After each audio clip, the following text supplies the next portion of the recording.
خب همونطور که گفتم من این سری میخوام پاپسیکل ساده درست کنم، ولی الان تایمیه که شما اگه بخواید موز بذارین، گردو بذارین یا هر فیلینگ دیگه.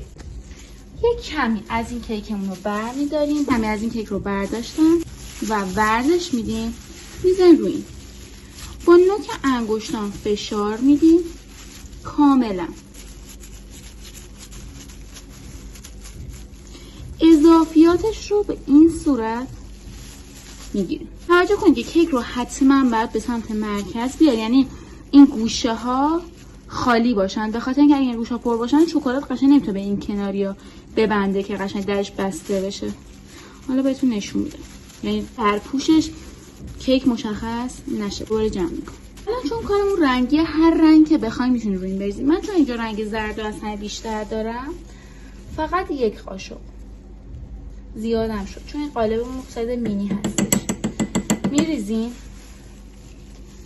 و آروم با پشت قاشق جوری که اصلا بهش برخورد نکنه پخشش میکنیم.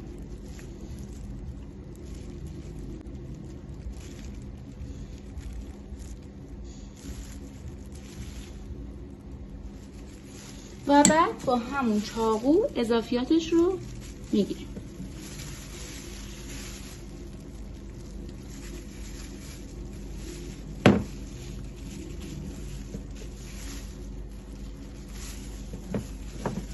همین صورت.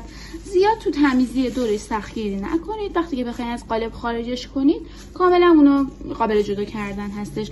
من اینو میذارم توی فریزر، هم میتونید تو فریزر بذارید هم توی یخچال.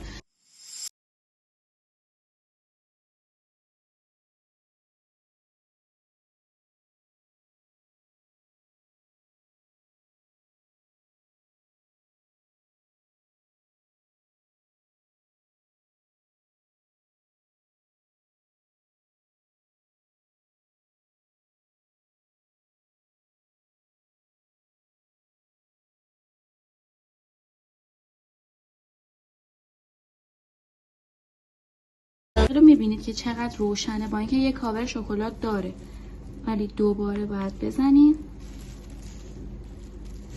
این قسمت خیلی قسمت مهمیه، مخصوصا اگه کارتون با رنگ سفید باشه، برای اینکه کیک از زیرش مشخص نشه. خب حالا مرحله کیک گذاریه. من این قالب رو کاملا دورگیری کردم. به این قسمت میگن قسمت قالب گیری. حالا دوباره یه کمی از این کیک برمی‌دارم، با دستم به این حالت فرمش میدم و با انگشتم صافش میکنم.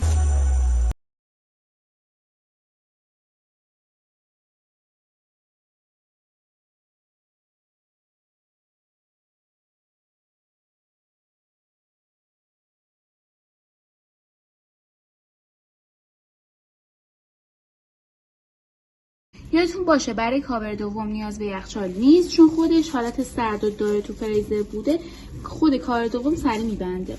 حالا برای اینم فرق نمیکنه از چه رنگی استفاده کنید. من از رنگ آبی استفاده میکنم. یه قاشق، چون اینا مینی قالب هستن، میریزیم روی این.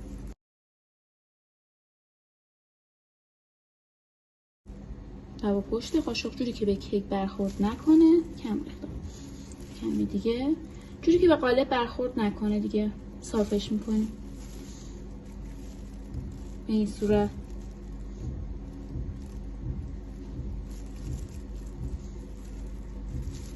حالا با چاقو دوباره دورش رو تمیز میکنیم.